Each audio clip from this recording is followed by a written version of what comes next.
Hello everyone, welcome to Vaidyanath की class. और आज की इस वीडियो में हम लोग बात करने वाले हैं कुछ national income and related aggregates के प्रीवियस ईयर क्वेश्चन के बारे में कि प्रीवियस सीबीएसई के एग्ज़ाम में जो क्वेश्चन अभी तक पूछा गया है उसके बारे में। तो अभी तक 2010 से लेके अभी तक मैं 24 क्वेश्चन अभी तक अपलोड कर चुका हूँ। अगर आपने अभी तक वो वीडियो नहीं देखा है तो हमारे चैनल के प्लेलिस्ट में जाके आप देख सकते हैं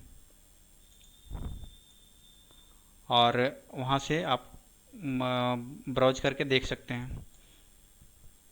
तो आज हम लोग बात करेंगे क्वेश्चन नंबर 25 के बारे में कि what is the meaning of depreciation, कि डिप्रिसिएशन का क्या मीनिंग होता है। तो डिप्रिसिएशन का क्या मीनिंग होता है ये हम ऑलरेडी डिस्कस कर चुके हैं 2011 के क्वेश्चन नंबर 7 में। यानी कि अभी जो हम लोग डिस्कस कर रहे हैं 2013 का क्वेश्चन डिस्कस कर रहे हैं। यानी कहने का मतलब जो क्वेश्चन 2011 में पूछा गया है फिर उसी क्वेश्चन को रिपीट किया गया है 2013 में।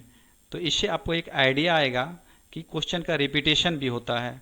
ठीक है, इसलिए हमने इस क्वेश्चन को यहाँ पे रखा है कि जो क्वेश्चन 2011 में पूछा गया है सेम क्वेश्चन 2013 में पूछा गया है। तो आप वहाँ जाके आप देख सकते हैं, हमारा जो पिछला वीडियो है उसमें जाके देख सकते हैं। बात करते हैं क्वेश्चन नंबर 26 के बारे में। क्वेश्चन नंबर 26 है कि define investment, what is the meaning of investment. तो इन्वेस्टमेंट का क्या मीनिंग होता है कि creation of physical assets for increasing the production capacity is called investment. या फिर उसको हम लोग सिंपल वर्ड में ऐसे बोल सकते हैं कि capital formation is known as investment. यानी इन्वेस्टमेंट क्या होता है कि जब हम किसी भी फिजिकल एसेट्स को पे पैसा लगाते हैं, पैसा खर्च करते हैं, और उसके पीछे मोटो क्या होता है, हमारा मोटिव होता है कि how to increase production capacity, मतलब हम ज़्यादा से ज़्यादा प्रोडक्शन कैपेसिटी को इंक्रीज करें। इसके लिए हम लोग क्या करते हैं, इन्वेस्टमेंट करते हैं। तो यहाँ से सिंपल लैंग्वेज में हम लोग ऐसे इसको बोल सकते हैं कि creation of physical assets for creating production capacity is called investment. तो इन्वेस्टमेंट क्या होता है आपको समझ में आ गया होगा। बात कर लेते हैं क्वेश्चन नंबर 27 के बारे में कि डिफाइन नेशनल इनकम। ठीक है, इस चैप्टर का ही नाम है कि national income and related aggregates. और 2013 में क्वेश्चन भी पूछ दिया कि what is the meaning of national income, यानी कि डिफाइन नेशनल इनकम। तो नेशनल इनकम क्या होता है कि it is the money value of final goods and services produced within the domestic territory of a country in a financial year plus net factor income from abroad। सबसे पहले आपको क्या होता है, डोमेस्टिक टेरिटरी क्या होता है ये आपको समझना है, और NFIA क्या होता है ये आपको समझना है।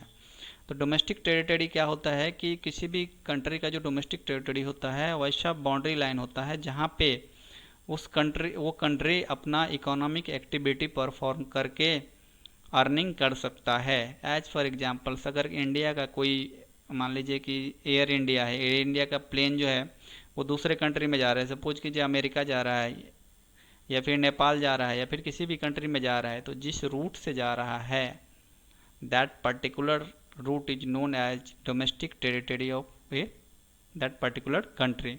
ठीक है, सपोज कीजिए कि आप कि जो समुद्र है, ठीक है, तो जहाँ तक हमारे इंडिया के जो मछुआरे हैं जहाँ तक वो डोमेस्टिक जहाँ तक वो मछली पकड़ सकते हैं, ठीक है,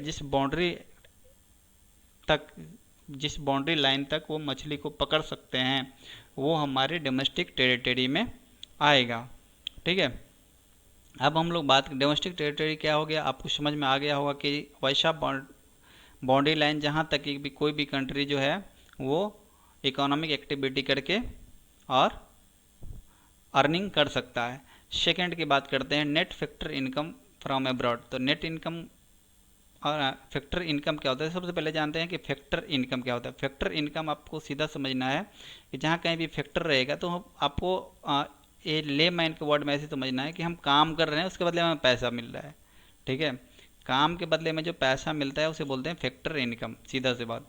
और NFIA का मतलब होता है net foreign income from abroad, यानी कि यहाँ के हमारे जो इंडियन पीपल है वो दूसरे कंट्री में जाके अगर इकोनॉमिक एक्टिविटी परफॉर्म करके और जो मनी अर्निंग करते हैं और फिर अपने कंट्री में उसको सेंड करते हैं, ठीक है, तो that is known as NFIA, ठीक है। यानी हमारे यहाँ से लोग दूसरे जगह गए, गल्फ कंट्रीज में, अमेरिका, USA, जहाँ भी जाए, और वहाँ से क्या कोई डॉक्टर है, कोई इंजीनियर है, कोई लेबर है, इस तरह से क्या कर रहे हो, इकोनॉमिक एक्टिविटी परफॉर्म करके वहाँ से जो मनी है, फॉरेन एक्सचेंज है, वो हमारे कंट्री को सेंड करता है, और ये जो मनी है that is known as NFIA।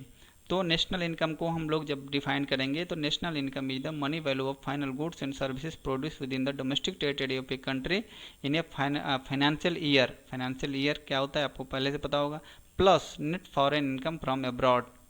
जब जो हमारे डोमेस्टिक टेरिटरी में इकोनॉमिक एक्टिविटी करने के बावजूद और प्लस जो बाहर से जो हमारे यहाँ पैसा आया, NF आया है, उसको अगर हम ऐड कर देते हैं that is known as national income. Next question 28, what is the meaning of macro economics. अभी हम लोग मैक्रो इकोनॉमिक्स ही पढ़ रहे हैं, MACRO मैक्रो इकोनॉमिक्स।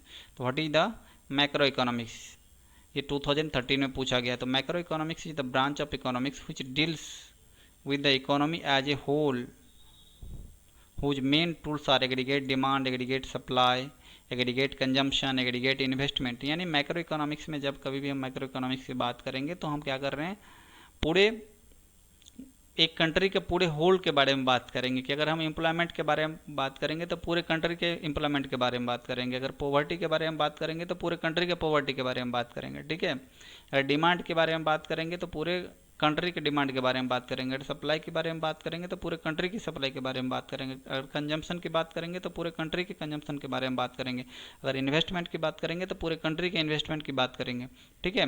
तो मैक्रो इकोनॉमिक्स क्या है, एक इकोनॉमिक्स का एक ब्रांच है जिसको जो डील करता है with the economy as a whole and whose main tools are aggregate demand and aggregate supply.